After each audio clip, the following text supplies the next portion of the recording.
नमस्कार, मैं हूँ राजीव और आज मेरे साथ बहुत ख़ास मेहमान जुड़ रहे हैं जिनसे पहले भी कई बार चर्चा हुई है और जब भी इनके साथ चर्चा होती है वो बहुत ख़ास ही होती है। शख्सियत ही ऐसी हैं, समीर अरोड़ा जी जिनका परिचय देने की बहुत ज़रूरत है नहीं। अभी सिंगापुर से हमारे साथ जुड़ रहे हैं, बहुत धन्यवाद आपका। थैंक यू और जी। एक बधाई आपको कि आपने 2 साल पहले म्यूचुअल फंड शुरू किया और अब उसका एयूएम 8,000 करोड़ रुपए पर पहुँच रहा है। तो वैसे तो देखें तो एक जो पूरी म्यूचुअल फंड इंडस्ट्री है 80 लाख करोड़ की है लगभग। तो उस हिसाब से अभी 8,000 करोड़ रुपए शायद कोई बड़ी रकम न लगती हो, लेकिन एक यात्रा ऐसे ही शुरू होती है और निश्चित रूप और से एक्चुअली लोग ये भरोसा हमारी कर सकते दूसरी यात्रा है, क्योंकि पहले हमने हैं। जी, जी। अलायंस म्यूचुअल फंड किया था, जिसमें जी, मैं वो तो एम्प्लॉय बिल्कुल था। शुरुआती दौर म्यूचुअल फंड का। जी, तो वो म्यूचुअल फंड एंड में इंडिया का नंबर वन फंड बन गया था among private sector mutual funds में, इक्विटीज में। जी, जी। बट फिर भी 8,000 करोड़, उसको तो 8,000 करोड़ भी नहीं थे जब हम नंबर वन बन गए थे। जी, बिल्कुल। तो ये बताइए समीर जी कि आपके बहुत सारे अलग-अलग प्रेज़ेंस है, अलग-अलग तरीके से आप पीएमएस भी चलाते हैं, आप एआई भी चला रहे होंगे। आपकी सिंगापुर में ऑफशोर। जो कामकाज है, ऑफ़शोर आप एफआईआई भी हैं और अब आप डीआईआई भी हैं, आप दोनों हैसियत में हैं। तो कभी कन्फ्यूज़न नहीं होता कि एफआईआई के तरीके से सोचें या डीआईआई के तरीके से? एक्चुअली गुड थिंग इज कि हमारे जो सारे लोग हैं वो इकट्ठे रहे हैं हम 2005 से, मतलब काफी। जैसे हमारा जो इंडिया में सीआईओ है लोक महल म्यूचुअल फंड का, वो 2005 से उसने हिलियोस में ज्वाइन किया था। दिनशो रानी हमारे सीईओ, उन्होंने 2005 में ज्वाइन किया था, मतलब डे वन। जो हमारे हेड ऑफ रिसर्च है अभय मोदी, वो 2007 से हिलियोस में है। और जो हमारे पीएमएस का हेड है धर्मेंद्र ग्रोवर, वो भी 2005 डे वन एम्प्लॉई है। लेकिन वो बीच में 3.5-4 साल काम करके ही लेफ्ट, और अब वो कोई 2-3 साल से वापस हीलियोस में है। तो हम सब ने एक्चुअली, खाली मेरी बात नहीं है, हमारी कंपनी दैट वे दोनों करती रही है। लेकिन अगर वैसे इन्वेस्टिंग का पार्ट देखा जाए तो कोई फर्क थोड़ा होना चाहिए इस बात में कि आप म्यूचुअल फंड हो कि एफआईआई हो। इसमें वैसे फर्क नहीं पड़ता। इट इज जस्ट कि हमारे नहीं, को ये अगर समझ आ आप जाती है कि हर रोज के फ्लोज कैसे हैं। आप हर रोज के आंकड़े देखिए तो हमेशा होता है डीआईआई बेच रहे होते हैं तो एफआईआई खरीद रहे होते हैं। अभी देखिए हर रोज एफआईआई जितना करेक्ट। बेचते हैं बट वो उतना वो या तब उससे होगा, ज्यादा। वो तब होगा अगर हमारे को भी रिडेम्पशन हो रही हो, तो हम कहें कि हम एक सबसे बेच रहे हैं, तो से खरीद रहे हैं। तो जी, इस साल हमने जो अपना एफ आई आई एयूएम है, वो डबल हो गया हमारा इस साल। तो हमारे इन्वेस्टर ने तो हमें पैसे दिए हैं जी इस साल, लेकिन एग्रीगेट में नहीं दे रहे, तो इसका वो बात कर सकते हैं। लेकिन हमारे को ये नहीं हुआ सिचुएशन कि हमारे एफ आई आई अकाउंट में सेलिंग हो रही है और हमारे डोमेस्टिक अकाउंट्स में बाइंग हो रही है। ये नहीं हुआ, क्योंकि इस साल हमारा एफ आई आई मैंडेट भी अच्छे मिले, तो इससे हमारा AUM as an F I भी डबल हो गया इंडिया जी, बिल्कुल। तो थोड़ा आपके फंड हाउस के बारे में पहले बात करते हैं या उससे पहले एक ब्रॉड आउटलाइन अगर आप देना चाहें कि अ, अ, कहाँ किस बिजनेस में आप कितना एयूएम अभी मैनेज कर रहे हैं? में। तो हमारे टोटल एसेट्स हो गए अराउंड 1.9 बिलियन डॉलर, जिसमें हमारे म्यूचुअल फंड में हो गए 8,000, कोई 8,200-300 करोड़। जी, और पीएमएस और एआईएफ मिला के होंगे, मुझे एग्जैक्ट नहीं पता, बट अराउंड 3,000 करोड़ होंगे।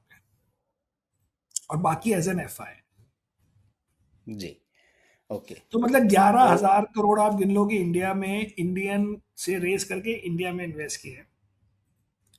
और बाकी 7,000 समथिंग हो गए एज अ फॉरेनर जो इंडिया में किए। जी, तो अब म्यूचुअल फंड एक तरह से आपका सबसे बड़ा सेगमेंट बन गया है और बन रहा है। हाँ हाँ, बन चुका है ऑलरेडी। जी, बन चुका है already। बिल्कुल।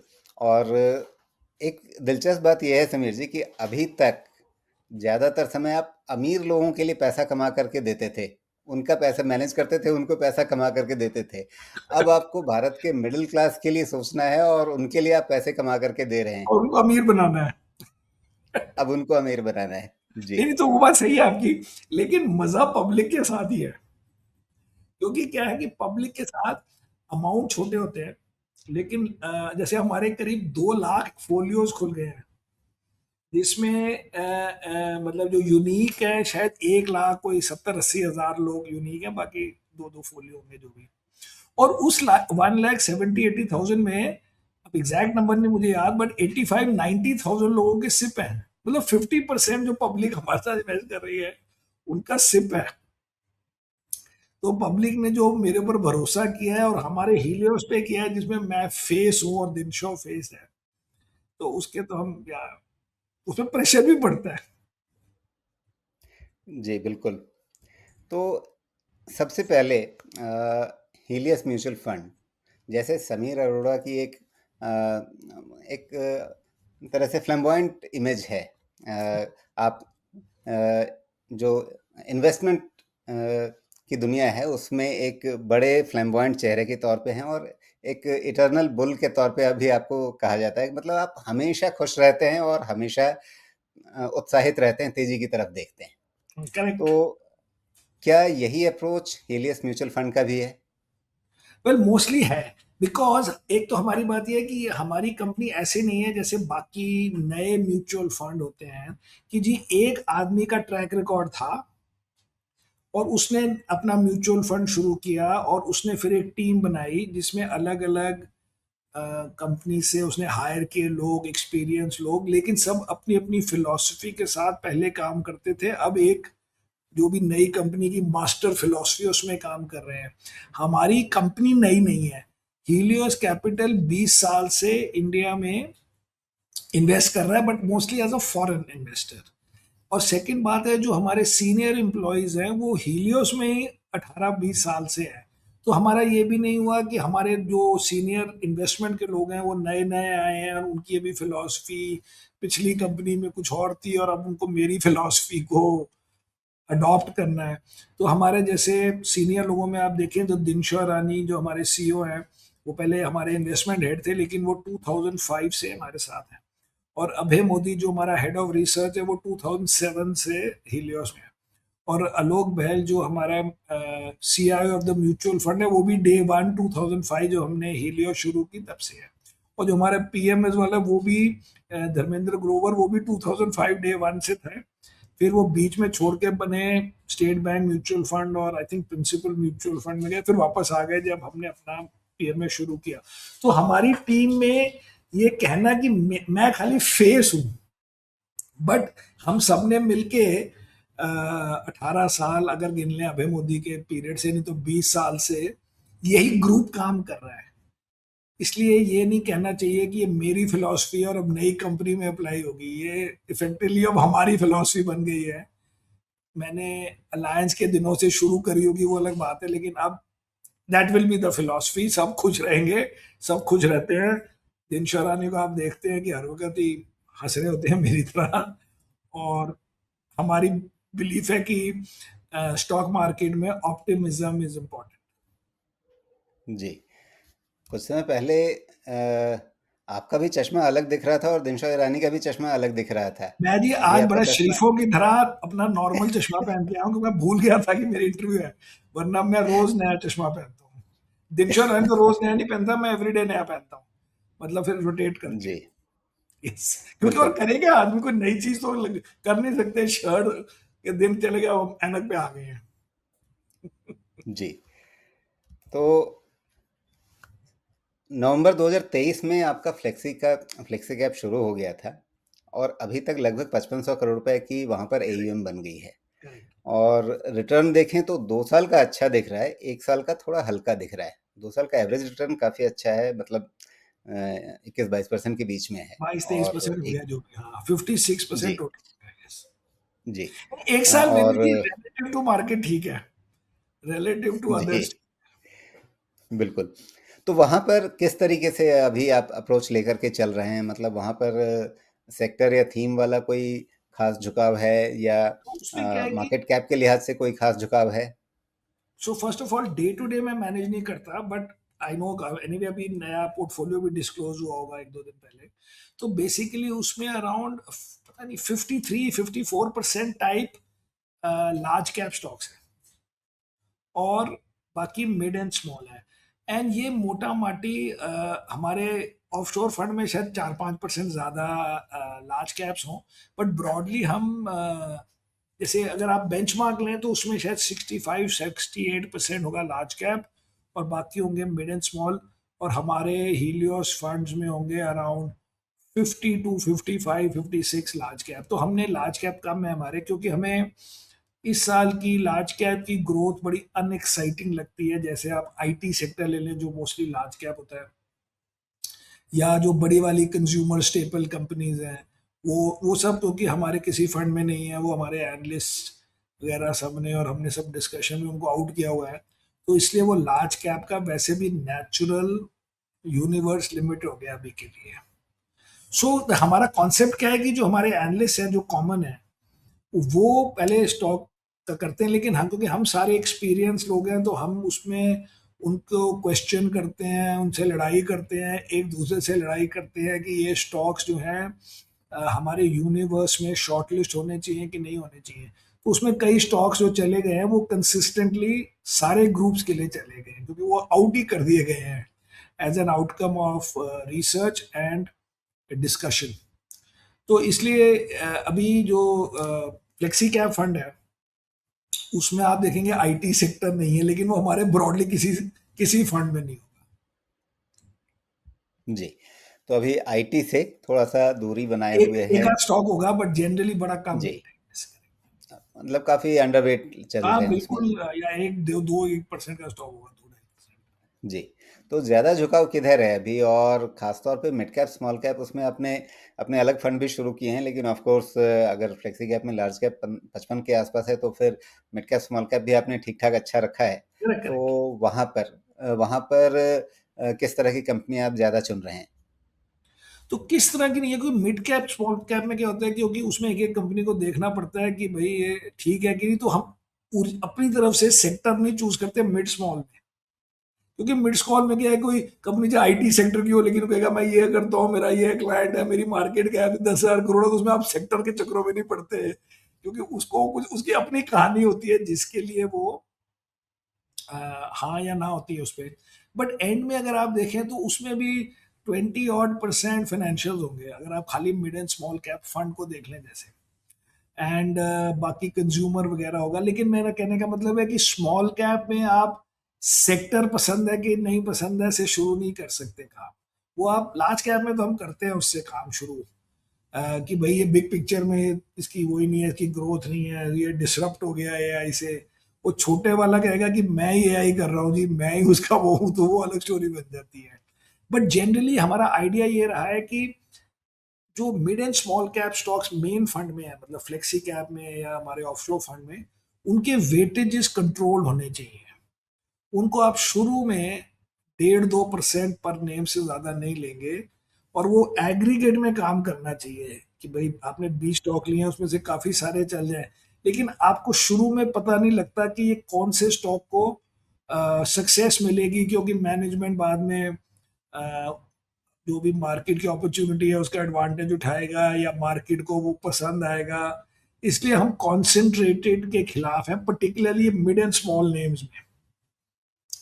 तो इसलिए हमारे नेम्स भी काफ़ी होते हैं।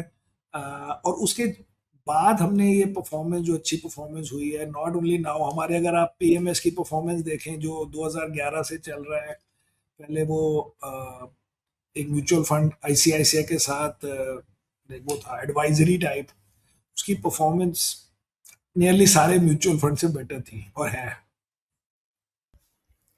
जी, तो यहाँ पे एक तो ये है कि मिड कैप, स्मॉल कैप में सेक्टर के हिसाब से नहीं चुनना है, वहाँ काफ़ी बॉटम अप अप्रोच लेकर करेक्ट के आप चल रहे हैं। करेक्ट। लेकिन एक चीज़ होगी ना कि हाँ, ये अगर मुझे इस कंपनी में दिख रहा है तो बिल्कुल हाँ, पसंद आ रहा है।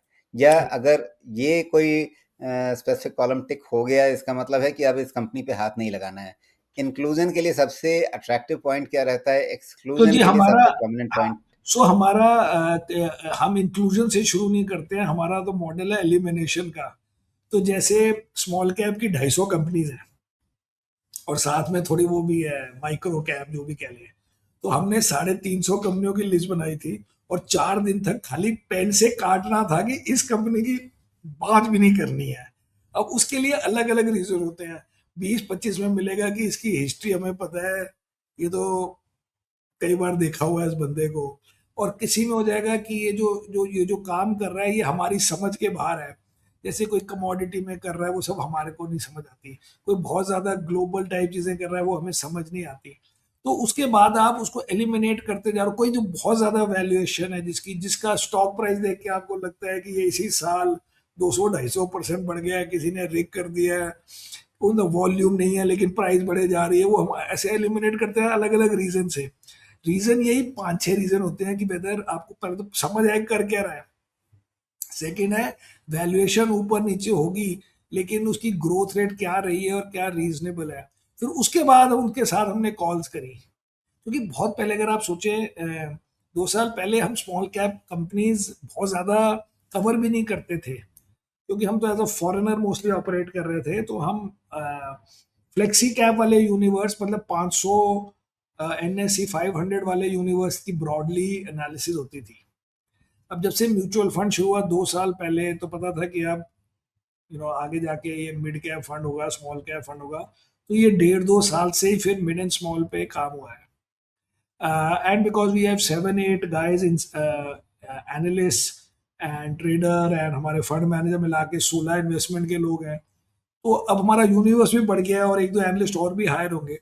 लेकिन बॉटम लाइन ये है कि अब मजा बहुत आता है, क्योंकि लार्ज कैप में आप लीवर को मिले और आईटीसी को मिले और इन्फोसिस को मिल मिल के बोर हो चुके थे पूरी तरह। फॉर मी, मेरी लाइफ फिर से रिवाइव हो गई है, एनर्जी रिवाइव हो गई है। जी।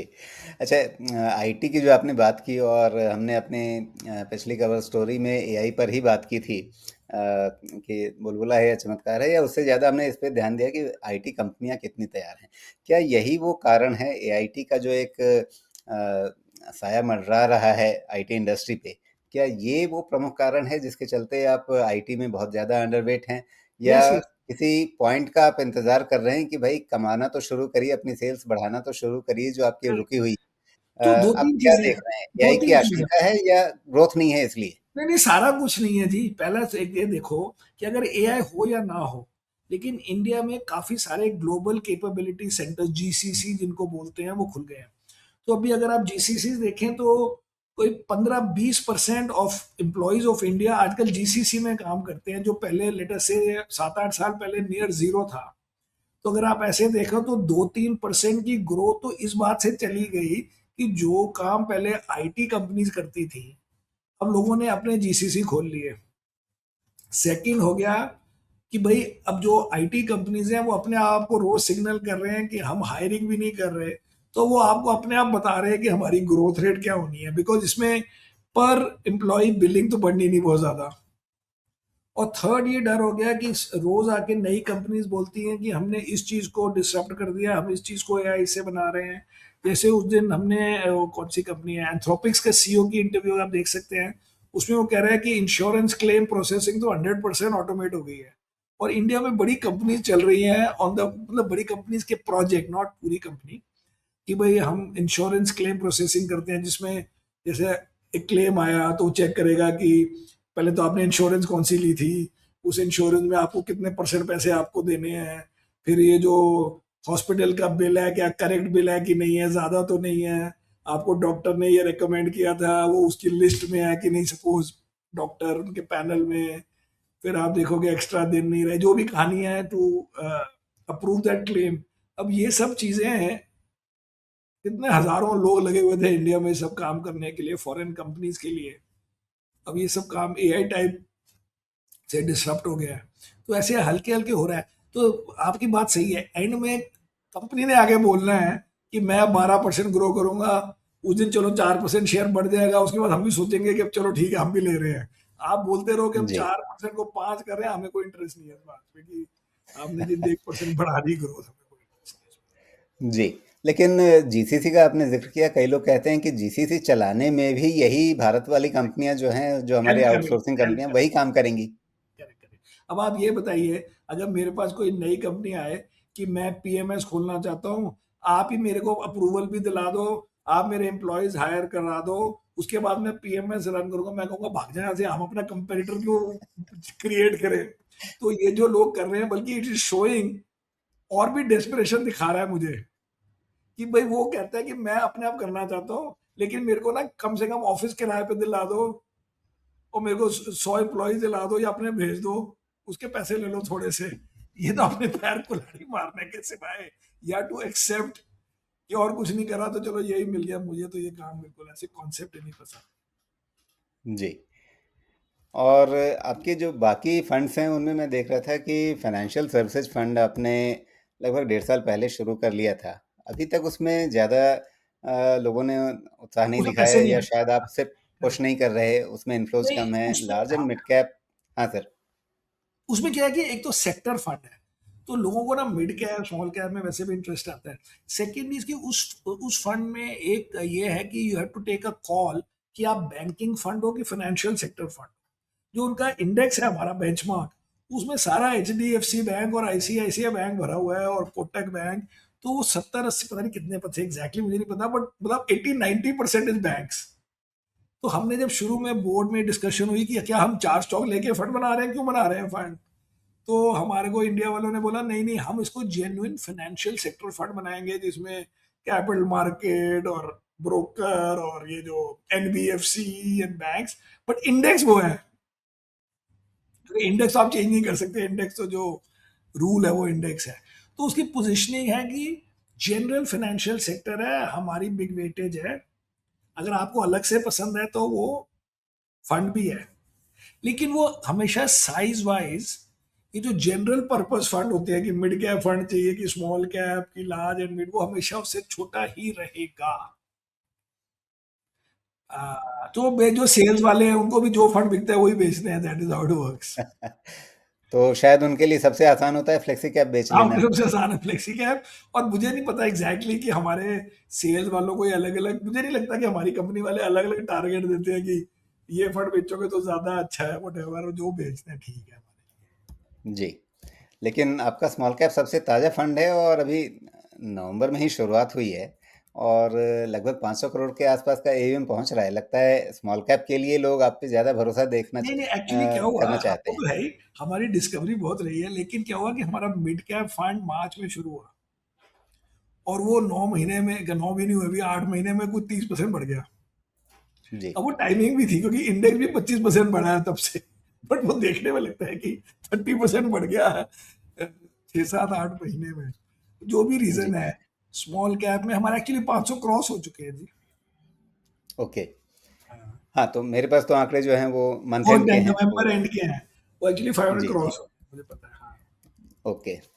तो सारी दुनिया तो रो रही है इस बात पे कि मिड कैप स्मॉल कैप में पैसे नहीं बन रहे हैं, सब अपना पोर्टफोलियो लेके बैठे हुए हैं, मेरे पोर्टफोलियो में पैसे नहीं बन रहे हैं। आप बता रहे हैं मिड कैप में बढ़िया चाल बनी हुई है। नहीं तो एक्चुअली आप, यही मैं कहना चाहता हूँ बार बार लोगों से, लोगों को लगता है कि जैसे अब लोगों को लगता है स्मॉल कैप में बड़ा नुकसान हुआ है इस साल, करेक्ट, विच इज करेक्ट। लेकिन आप मार्च से आज तक गिनो, मार्च से, तो स्मॉल कैप इंडेक्स भी कोई मेरे को याद नहीं है, बट 15-20% ऊपर है, और मिड कैप इंडेक्स 25% ऊपर है, या थोड़ा कम हो गया होगा 2-3 दिन में, बट फिर भी 20-22% ऊपर है। तो कहने का मतलब है वो पिछली पीरियड की चीज रिकवर नहीं हुई है, जो अक्टूबर नवंबर दिसंबर जनवरी फरवरी में जो गिरी है। बट टू से कि मार्केट डाउन हो रही है, एक्चुअली अगर आप अक्टूबर से ले जैसे, फिर भी ठीक है मार्केट। फ्लेक्सी कैप भी ठीक है, फ्लेक्सी कैप नहीं, मेरा 500 इंडेक्स भी ठीक है। एक्चुअली हमारी परफॉर्मेंस, इंडिया की परफॉर्मेंस अगेंस्ट यूएस भी बेटर है। इंडिया हैज बीटन S&P 500 अगर आप अक्टूबर 1 से ले, तो मुझे लगता है कि वो बॉटमिंग आउट हो गई है। और एक्चुअली अगर आप स्लाइटली लॉन्गर टर्म से, तो मार्च से सब 15-20% अप है लोग। सो टू से कि we are down is because वो पुराने रिकवर नहीं हो रहे। बट जैसे अगर मार्केट गिरती है लेकिन यहां से बढ़नी शुरू हुई, तो यहां तक पहुंच गई है, तो ये वाला पार्ट हो गया थोड़ा सा, लेकिन वो उसके ऊपर नहीं गया, ये पॉइंट है। तो ये बाय चांस हमारा mid cap fund, by chance भी कह लें, या हमने, क्योंकि हमारी अप्रूवल बड़े महीनों से थी, और फिर हमने मार्च में कहा चलो देखते हैं, हम कर देते हैं, एंड वो टाइमिंग अच्छी जो भी है तो ऐसी होती है लक। बट अगर आप टाइमिंग अच्छी हो गई। हमारे आप 5 फंड देखें, तो सारे फंड्स की परफॉर्मेंस ठीक है, इन द सेंस लगता है कि मार्केट कहीं नहीं गई, लेकिन हमने large and mid cap fund किया था अक्टूबर 24 में, वो भी 12-13% अप है। तो एक साल और एक महीने में है, मतलब it's not very big but ठीक है। और फ्लेक्सी कैप तो 55% अप है। इवन ये फाइनेंशियल सेक्टर फंड भी 18-20% अप है, जो करीब जून 24 या मार्च 24 में शुरू हुआ था। फिर मिड कैप 30% बढ़ गया। कहने का मतलब है, अगर आप प्रिसाइज पॉइंट से ले, लगता है कि नहीं बड़ी मार्केट कोई कहीं नहीं जा रहा, लेकिन ये अलग अलग टाइम पे फंड लॉन्च हुए हैं एंड सबकी परफॉर्मेंस मतलब ठीक है, कोई बुरी नहीं है कि भाई 12% बन गए ना, गंदा पीरियड जो आप गिनते हैं बिग पिक्चर में, गंदा पीरियड। जी। तो ये जो पिछले 2 साल हैं जिसमें आपको बिल्कुल एक नई ऑडियंस के साथ इंटरैक्ट करने का मौका मिल रहा है या ज़रूरत हो रही है। तो इस 2 साल की जर्नी को, यात्रा को आप कैसे समराइज़ करेंगे कि अभी तक आपने जो किया उसमें हमेशा आपको बिल्कुल एक अलग प्रोफ़ाइल के लोगों से बात करनी होती थी, उनको करेक्ट है, कन्विंस बट करना होता था। और यहाँ पर बिल्कुल आपको एक कॉमन इन्वेस्टर के सामने आकर के उनको कन्विंस करना है। जो तो क्या है कि कितना मैं अंतर आपको लगता है? शुरू में खाली ये से शुरू हुआ है मेरी लाइफ। फ्रॉम 93 टू 2003 में यही करता था।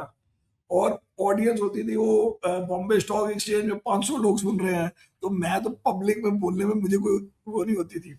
बल्कि वो फॉरेनर के साथ बोल बोल के इंग्लिश में वो या तो 20 मिलियन देगा या कुछ नहीं देगा। वो मुझे इतना कोई मजा नहीं आया, मेरे को तो इसमें बड़ा मजा आता है, इसलिए तो मैं सब करता हूँ रोज उठ के। But more than that, as a company आपको नई चीजें इसलिए भी करनी पड़ती है, नहीं तो जो लोग नए ज्वाइन करेंगे, जो एनालिस्ट ज्वाइन करेंगे, अब हमें मोर फंड मैनेजर्स चाहिए होंगे, उनको करियर पाथ दिखना चाहिए। वरना अगर पुराने मॉडल में चलते रहे तो मैं फंड मैनेजर था और ये इतने सीनियर लोग इफेक्टिवली मेरे एनालिस्ट थे, तो सबको ग्रोथ भी दिखनी चाहिए। और जब हम वो चीज़ अच्छी तरीके से कर सकते हैं, इट डज नॉट मैटर कि उसमें म्यूचुअल फंड है कि एफआई के पैसे हैं। हमारे ट्रैक रिकॉर्ड भी आप टाइप करके देख सकते हैं, एज समीर और टाइप ट्रैक रिकॉर्ड आप लिख लो, आपको नजर आ जाएगा 30 साल का हमारा ट्रैक रिकॉर्ड। तो पॉइंट इज, वो करना भी आसान था हमारे लिए, because we already had the senior employees जो इन्वेस्टमेंट वाले मेन बंदे होते हैं। एंड साथ में सबके लिए प्रोग्रेस हो गई, सबकी ग्रोथ हो गई। वो सीओ बन गया, बाकी सीआईओ बन गया, नहीं तो फिर वो अब जब तक बैठा हूं तब तक कोई बन ही नहीं सकता था, काइंड ऑफ थिंग। तो ये हर एंगल से जी। अच्छा हो।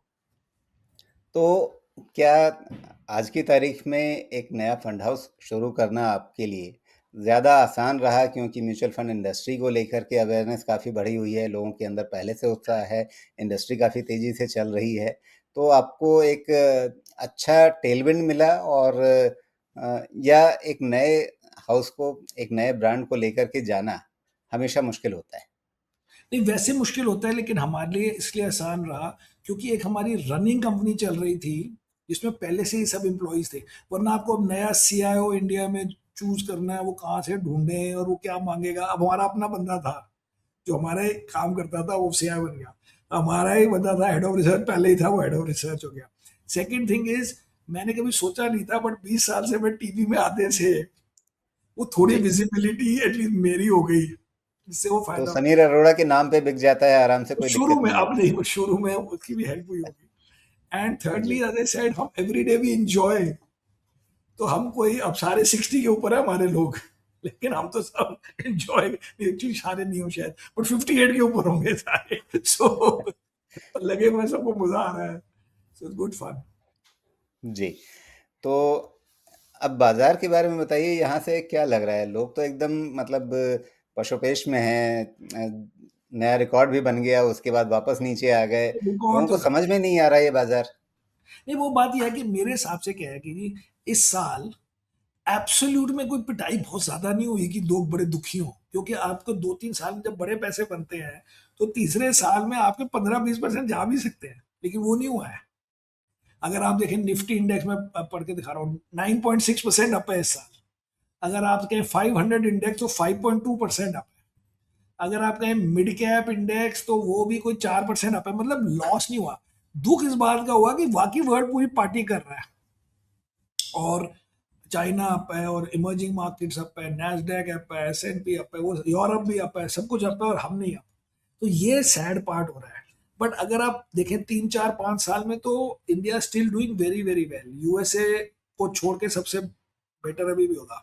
तो इस साल की आप सोचें क्या क्या इश्यूज हुए, या मतलब क्या इशू। नंबर वन, इंडिया ने अंडर परफॉर्म किया है करीब 25% इमर्जिंग मार्केट्स के कंपेयर। तो वो is enough of a reason कि लोग फॉरेनर्स हल्के हल्के वापस देखने लग जाएं। सेकंड है कि ये जो ट्रम्प डील हुई जिसमें इंडिया को सबसे ज्यादा टैरिफ लगा, जिसके कारण अगर आप देखें जुलाई से सबसे ज्यादा सेलिंग हुई और रुपये की वीकनेस हुई, वो भी घूम फिर के अगर थोड़े बहुत डील के साइन लगे जो आजकल लग रहे हैं कि हो रहे हैं या होने वाला है, तो वो भी ठीक हो जाएगा। और थर्ड, इसकी इस पीरियड में इंडिया ने, गवर्नमेंट ने और आरबीआई ने, सेबी वगैरह ने काफी रिफॉर्म किए और लिक्विडिटी करी और इंटरेस्ट रेट कट और जीएसटी कट और इनकम टैक्स कट वगैरह वगैरह। तो वो भी घूम फिर के अगले साल प्रॉफिट्स वगैरह में नजर आएंगे। अगले साल के लिए अगर आप ब्रोकर के एस्टिमेट्स देखें मार्केट के, मतलब 27 मार्च में क्या ग्रोथ होगी ओवर 26 मार्च, तो लोग 14 15 16% की बात हो रही है। एक्चुअली 17 भी मैंने देखा था एक का, 17%। तो फिर आप वही 13 14% टाइप, 15% टाइप अगर अर्निंग ग्रोथ में चले गए तो फिर वही रिटर्न आ सकता है, क्यों नहीं आ सकता इस साल। क्योंकि ग्रोथ कम रही 9 10% की, तो आपको 8 10% टाइप रिटर्न नजर आ रहा है लार्ज कैप्स में। जी। तो इधर कोई नई थीम या कोई नया सेगमेंट आपने आइडेंटिफाई किया हो जहां पर आपको सो लगता जी, है कि अगले 2 3 साल अच्छे रहेंगे? तो 2 3 साल से ज्यादा तो हम ध्यान भी नहीं देते, क्योंकि किसी को पता नहीं लगता कि उसके बाद क्या होगा। तो 2 3 साल में एक तो है कि जो बैंकिंग सेक्टर है जो वैसे अच्छा कर रहा था, लेकिन इंटरेस्ट रेट कट होने से उसके मार्जिन कम हो गए, वो ऑटोमेटिकली एक आध क्वार्टर में फिर ठीक हो जाएगा। और थंब रूल के हिसाब से वो जीडीपी जो भी नॉमिनल होती है उससे 1.5 टाइम ग्रोथ है। तो अगर 9% जीडीपी नहीं तो 13 14% उसकी अर्निंग आ जाएगी, तो बहुत है आजकल के ज़माने में। एंड सेकंड, हमें वैसे इंडिपेंडेंटली हमें न्यू एज कंपनीज काफ़ी सारी पसंद है, क्योंकि हमें लगता है कि ये कोई एक्चुअल जेन्युइन वैल्यू ऐड चीज कर रही है जिसको पब्लिक को यूजफुल लग रही है और पब्लिक उसके पैसे देने को तैयार है। जैसे food delivery and quick commerce, जैसे ये एजुकेशन में फिजिक्स वाला, इन सब जैसे उसमें थोड़ा चक्कर अब जीएसटी का हो गया, लेकिन अभी तक जैसे पीबी फिनटेक में कि जी आप इंश्योरेंस ऑनलाइन लेना चाहते हो, आप एजेंट से बात नहीं करना चाहते, आप अपने आप करना चाहते हो, ये सब चीजें जेन्युइनली यूजफुल है। एंड इन सबके कंपेरिटर बड़े लिमिटेड हैं। अगर आप कोई कॉमर्स के भी बोले 4 5 है उसमें, एक हमारा वाला तो बहुत आगे है सबसे, तो वो आगे वाले आगे ही रहते हैं। That is how life is. So इन सब चीज़ों में भी हमें इंटरेस्ट है, which is quick commerce, education, logistics, but mostly these are new age. तो सबको मिला के कोई 15 16% होगा हमारे फंड में, लेकिन वी वांट दैट। जी। और वो कौन से सेगमेंट्स हैं जहां पर जो बाजार है, जो गांव है, वो दीवाना है, लेकिन आप कह रहे हैं अरे जाने दो, ये सब ऐसे ही तो चक्कर में पड़ वो गए हैं? हमारे अगर देखें ईएमएस और इवन कैपिटल मार्केट वाले हमें ज्यादा नहीं पसंद। एएमसी की बात नहीं हो रही, ये ब्रोकर और म्यूचुअल की एक्सचेंजेस और डिपॉजिटरीज वगैरह की हो रही है। बिकॉज एक तो सबको पता है कि स्पेकुलेशन बहुत ज्यादा है। सेकंड, सबको पता है कि ये लोग 90% लूज कर रहे हैं पैसे, तो वो ऑटोमेटिकली बर्न आउट हो जाएंगे। अगर सेबी ने नहीं भी कुछ रोका, वो अपने आप थक जाता है आदमी 2 3 साल के बाद। ये चीज पहले कोरिया में भी हुई थी 2000 आई थिंक 11 12 एंड 12 13 में, कि बड़ी स्पेकुलेशन होती थी, बड़ा वॉल्यूम होता था, और on their own burn out हो गए तीसरे चौथे साल में। एंड मुझे तो लगता है कि सेपरेटली सेबी या गवर्नमेंट भी कुछ कुछ टाइट करता रहेगा, कभी कहेगा ये करो, कभी नेटवर्क रिक्वायरमेंट अपना एग्जाम दो, कुछ कुछ करेंगे टू डिस्करेज। बिकॉज आप देखिए कि एक हफ्ते के बीच में ही मैक्सिमम ये जो क्रिकेट बेटिंग कंपनीज थी, एक हफ्ते में उड़ा दिया कि नहीं जी ये गैमलिंग कर रहे हैं। ये गैमलिंग मत बोलिए इसको, क्योंकि हमारा सेक्टर है, लेकिन उसी टाइप की चीज हो रही है। एंड इतने वॉल्यूम नहीं चल सकते। प्लस सेकेंडली, थर्डली, जो भी कहें, वो सब कंपनियां भी अब ब्रोकिंग में आ रही हैं। अब जियो आएगा ब्रोकिंग में वो ऐप लेके, मुझे लगता है ड्रीम इलेवन भी एक दिन ब्रोकिंग करने लग जाएगा, क्योंकि कस्टमर तो है ही, लोगों के घर में ऐप तो है ही, घुमा फिरा के वो भी शुरू हो जाएंगे। तो उसमें वॉल्यूम थोड़ा थोड़ा कम होता रहेगा और लोग नए नए आते जाएंगे। जी। समीर जी, बहुत बहुत धन्यवाद आपका, आपने अपना कीमती समय निकाला, और एक बार ओके। फिर से शुभकामनाएं। 8,000 करोड़ रुपए पर अभी आप पहुंचे हैं, इसके आगे मंजिलें और भी हैं, और थैंक लगातार यू। आपसे आगे भी चर्चा बनी रहेगी इसी उम्मीद जरूर के जी। साथ। थैंक अभी यू इतना वेरी ही, नमस्कार।